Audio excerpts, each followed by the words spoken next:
có chung như bảo chiếu và hành thôi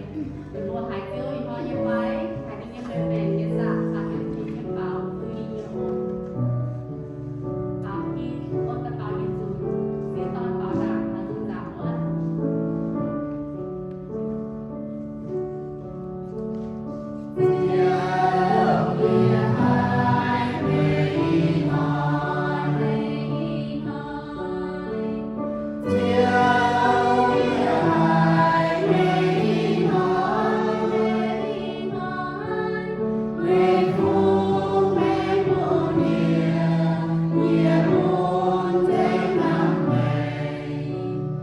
Yeah.